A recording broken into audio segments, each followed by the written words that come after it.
So I'm an avid reader, and in addition to comic books, which I love reading, and even magazines, I have a very extensive book collection. It's not as big as it used to be some years back. I had to downsize and go through some stuff, and I found out that I had two and three copies of some books. Um, I just was accumulating them so fast. I see something I want, I go get it, especially if it was, hip hop culture related. But what I wanted to do is show you some of the books that I've added to my personal collection over the last 6 months or so, I believe. Some really cool stuff. Just pulled out a small handful of some really, really cool new additions to my personal collection. So let's start there, okay? The first book I want to show you, I picked up this past July while I was vacationing in New York. And I found one of those little mom and pop type bookstores. You know, the ones you used to see all the time back in the 80s and early 90s, that you hardly ever see. There's not many of them left nowadays. But I was looking around there, and they had some really cool, interesting stuff. I believe this store might have been somewhere in Lower Manhattan, if I remember correctly. Anyway, I found this Malcolm X book, which I own a lot of Malcolm X books and newspapers and things of that nature. But um, what I was really attracted to is, if you guys kind of follow the channel, you know that I'm a huge comic book collector. And this Malcolm X book is actually a graphic biology. It's by a guy named Andrew Helfer, who wrote it, and the art is by this dude named Randy DeBurke. And so what attracted me to this book is, if you take a look, it's all in comic book art. It's all comic book art. There is nothing cooler than reading something in the same form as the form that your hobby comes in, or one of your hobbies, one of my hobbies anyway. So when I saw this, it was I had to buy it. I mean, it kind of reminds me, like, I'm also an avid reader of the Bible, and I remember finding a book a little smaller than this, and it was I think it was about Elijah, and it was in comic book form. I'm like, how cool is that? Just to find things, biographies of sorts in the same form as your hobby, in comic book form. How cool is that? So I love this book. I would love to find more books like this. I wish there was like a store, or at least a source that I could go to that would tell me all of the books that are written, that have been created, that are, this style, like comic book style, comic book art. You know what I mean? I'm not sure when this book came out, but I'm so happy to add it to my collection. I think I paid like $9 for it. Yeah, how cool is that? Malcolm X, a graphic biology, biograph. Next up, now this is super cool. I guarantee you not a lot of you guys have seen this, or probably don't even know about this. This comes from, just got a stain on it. This comes from Pete Nice from the Def Jam group Third Base.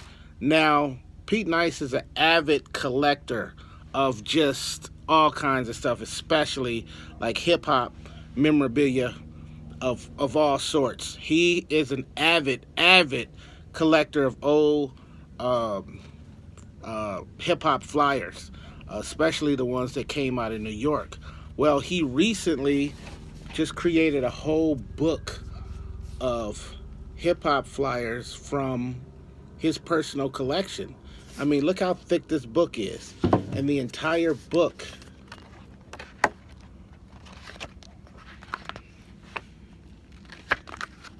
is rap flyers, b-boy flyers, DJ flyers. I mean, this is absolutely nuts. You're probably looking at probably a few $100,000 worth of flyers. And these are all from his personal collection. I mean, can you believe that? Look at this.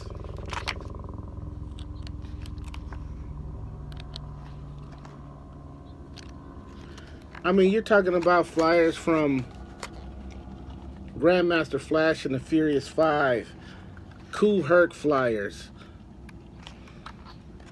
Treacherous 3 flyers, T-Ski Valley, Dougie Fresh, Trouble Funk, Run DMC, Funky 4+1,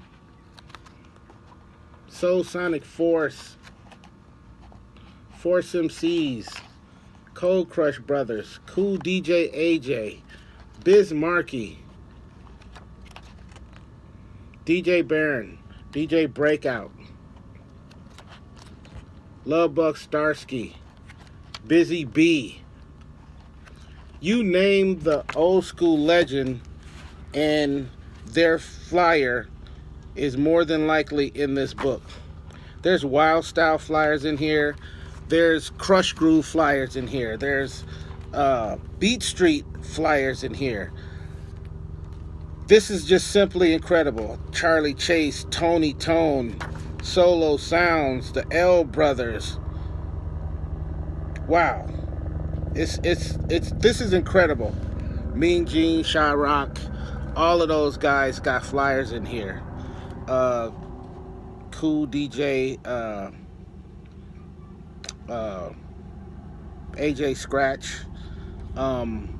You've got flyers from the New York City Breakers. You got flyers from the Rocksteady Crew Dynamic Breakers, and then the venues that some of these places were in, like the Ecstasy Garage, like the Disco Fever, like Harlem World. All of these legendary locations in New York, all around New York.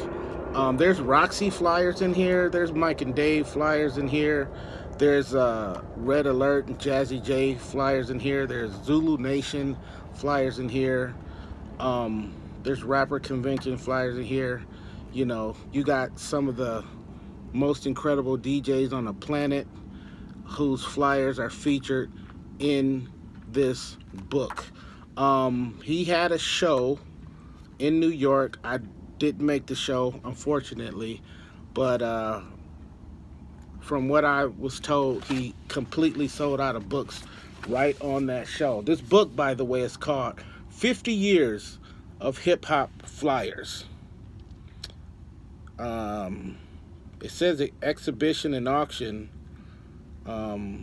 May through June in New York City. Fine Art Hip Hop presents 50 years of hip hop flyers. So hopefully you can still get your hands on this book. If this one isn't available, I could totally see them doing a second or even a third pressing on this, because this is like a must for your hip hop book collection. Whatever aspect of hip hop that you're really into will be strongly represented in this book. So big ups to Pete Nice for putting out such an incredible product. Next one I want to show you now. Whew, this one, wow. Now, I am a huge fan of DJ mixtapes, especially the mixtapes that came out of New York. I have a very large collection of mixtapes myself, and there was a book that this just recently came out. You can still get this, called Do Remember do remember the golden era of New York City hip hop mixtapes. Wow, look how thick that book is. And it just mixtapes. Crazy mixtapes from New York. It interviews not only the mixtape DJs, most of the mixtape DJs from back in that era, but it shows you a lot of the pictures. Check out these Brucey B mixtapes. It shows you a lot of the pictures of these mixtapes. And not only that, they talk to a lot of the store owners that used to sell these tapes in them back in the day, or they talk to a lot of people that used to hustle them on the street. They talk about where you could go to buy these back in the days. You know, legendary places like 125th Street in Lenox, Fordham Road in the Bronx, Rockin' Wills in the Bronx, and Harlem Music Hut, and places like that. Harmony Records was another place. Look at this opening picture. I mean, this is simply incredible. And I think one of the things that I love the most about this book, which I think was an excellent idea, when telling the story about mixtape, they start at the very beginning.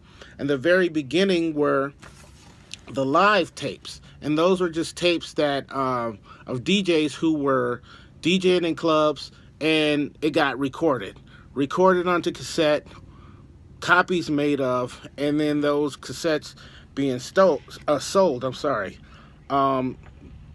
They interview DJ Hollywood and Brucey B. They speak on people like Star Child and Lubbock Starsky. And then they go into the street tapes. This is when the DJs really started dubbing the tapes, and they had more of a presence, even more so, way more so, than the live mixes. There they interview Kid Capri, Clark Kent, and this guy Brown. Then they talk about the radio tapes, meaning the radio mix shows that people would record, make copies of, and then those tapes will get sold or distributed or traded back and forth. And of course, you know, I'm going to talk about, or they're going to talk about, Stretch and Bobbito, the Future Flavors with Pete Rock and Molly Mall. It also talks about these other radio stations and that were putting out, or actually that people were recording, the DJs mixing on these stations. Incredible book. Then they go into like the 90s, like the mid 90s, when like the whole battle DJ craze just blew up. And then you had like, not only did you have people like, you know, G-Boat the Pro and Clue and Mr. Rello and people like that, but then you're moving into people like you know, Rock Raider and X-Men and different DJs like that, you know, the Lord Finesses and the guys that was just really going into the lab and coming out with these professional sounding, you know, mixes that they would just get busy on. It talks about the skills, the exclusives, the producers, the stores. This book is incredible. I'm telling you, I have only gotten to maybe through the first 3 or 4 chapters. Look, there's doo-wop tapes there. There's Clue tapes. There's Kid Capri tapes in here. There's Lazy K tapes in here. There's Mr. C tapes. They talk about the Tape Kings. It's crazy. This book is absolutely insane. Grab this while you still can before they sell out and then they're all gone. I actually pre-ordered mine. Big ups to the guys that put this out, Even and Daniel. Big ups to them. This is a must for the mixtape collector. This is a must for your collection. grab that while you still can.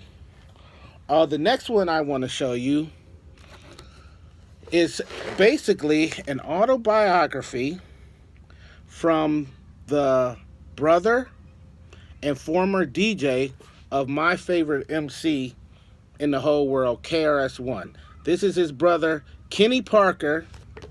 The book is called My Brother's Name is Kenny, and this is basically about the life of Chris Parker, aka KRS-One, and his brother Kenny Parker, and their whole life and how they grew up and made their way through life and into rap music. I have not read this, but every last single person that has spoken on this book, those that have read it, has said it is nothing less than incredible. So I'm looking forward to digging into this book. I'm making sure that I put aside some time because I know when I pick this up, I'm not going to be able to put it down. I already know, based off of what I just been hearing from people who have already read it. So you can still get this. It's still available. It's coming out on audio. The audio version is coming out any day now. But, you know, I'm a physical guy. There's actually Kenny and Chris right there, because Kenny used to DJ for Chris back in the day for several years. But yeah, grab this while you can. I know Kenny's been doing book tours all around the country. Hopefully he'll make a stop in Phoenix one day soon. I can get him to sign this for me. And man, I can't wait to dig into this one right here. The next one I want to show you, this is brand new, and this actually is a magazine. And I didn't really pay it too much attention, because at first glance I didn't know that this was like based solely on rap. I picked this up at a record store, Records and Candy, right here in Phoenix, Arizona, and I know the owners of that place, and they gave me a copy one day. Here, take one of these, and I was like, oh, let me grab a couple. I want to send it to some people, and said no problem. This is actually a free magazine, and it's called Rap Central Station Mag Paper. So I see Run DMC, and this was all during the whole 50 years of hip-hop craze. So I'm sure there's all kind of, you know, pamphlets, newspapers, and magazine articles, and all of that kind of stuff. And, you know, once the masses get a hold of that stuff, it's not really that special. But so I took this, I sent it to a few people, and then I took my copy and I just kind of set it aside. Well, I was visiting Records and Candy yesterday, and they had another copy, a later copy. This is the end of the year 2023. And there again, you got Ice-T and Ice Cube on the cover. So that made me take a closer look, and I had to like really look at this thing and go, what's going on here? Because I noticed right away that down in the corner it says Daddy-O. Daddy-O from Stetsasonic, one of my favorite groups. Then over here it says 5 Questions with Young MC. Well, that's another rapper. So I'm like, wait a minute, what's going on here? Is this actually a rap magazine? Well, yes, it is. So I go and I grab the first copy of it, or the first copy I got my hands on. I don't know how many of these things they made. And in addition to the Run DMC, I see Nelson George. Okay, that's a author and a street reporter, and he concentrates on a lot of rap stuff. So I open it up, and I started looking around, and I immediately noticed that not only is this completely rap related, but it's done by Chuck D from Public Enemy. This is like Chuck D's magazine for the most part. So now you got an exclusive rap magazine by one of the greatest MCs with one of the greatest voices in all of rap music is behind this whole thing. And check this out. The best part, it's free. This is free. Now, I've never seen this in another record store other than Records and Candy. And I don't know where else you can pick this up. I have no idea where you can find this. But you guys might want to look into this if you're a collector of rap magazines like I am. Because here you got, so far, if nothing else, you got 2 copies of a rap magazine that is free. And one of the greatest MCs from one of the greatest groups with one of the dopest voices in all of rap is behind it. How can you go wrong with that? So now, heck, I'm on the quest to seeing if there's any issues that I haven't gotten. Because this first one was August and September. And then this is just the end of the year. And so I don't know. I don't know if these are the only 2 in existence or if they've been doing this for 5 years. I have no idea. But I'm definitely trying to find out. So yeah, I definitely wanted to spotlight these 2 additions to my collection.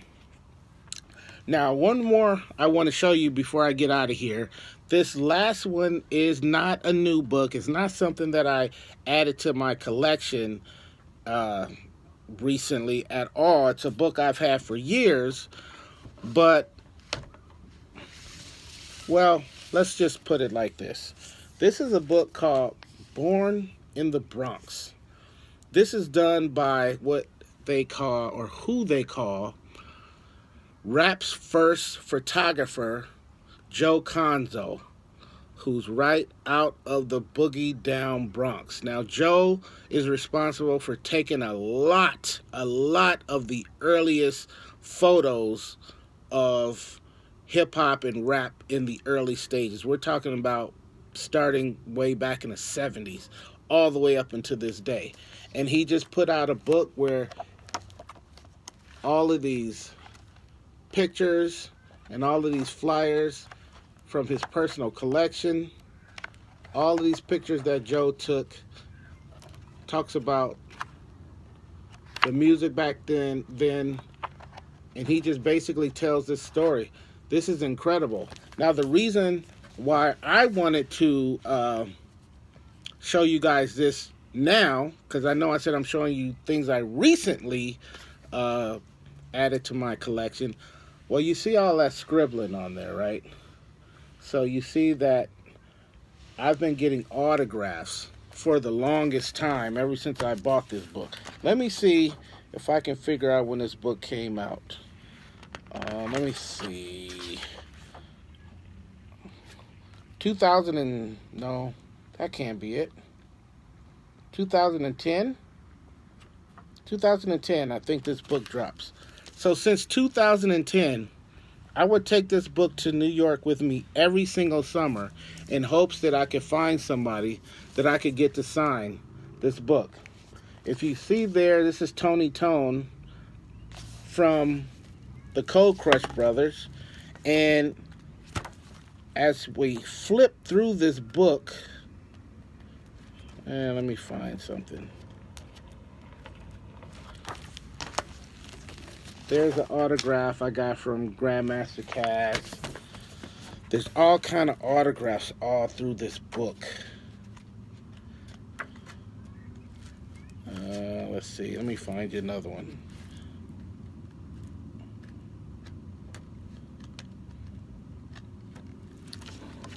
Here's a JDL from the Cold Crush Brothers.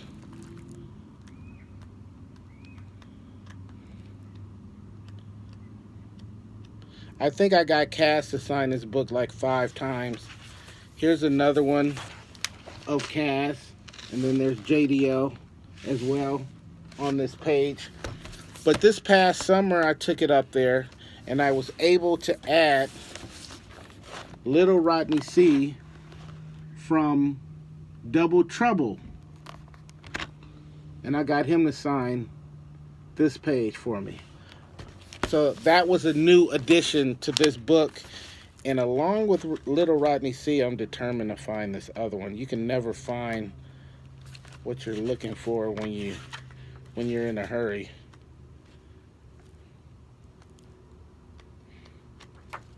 But I really want to show you guys. Is that it? No, that's not it. Oh, I should have had him sign that. Oh, wait a minute. Oh, there's Jazzy J. His autograph. Come on.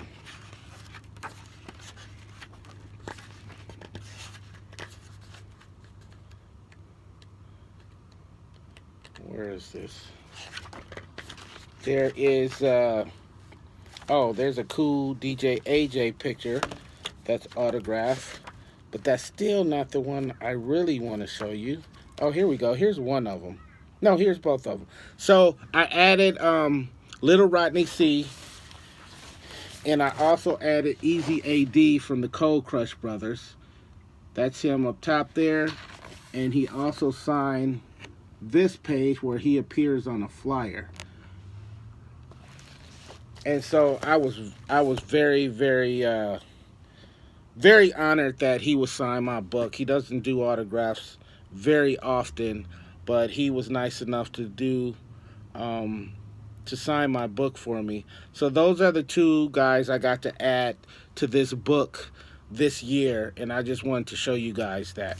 There's a lot of, I mean, I've got Mean Gene in here. I've got Pop Master Fable. He signed his picture in here. Grand Wizard Theodore, he signed his picture in here.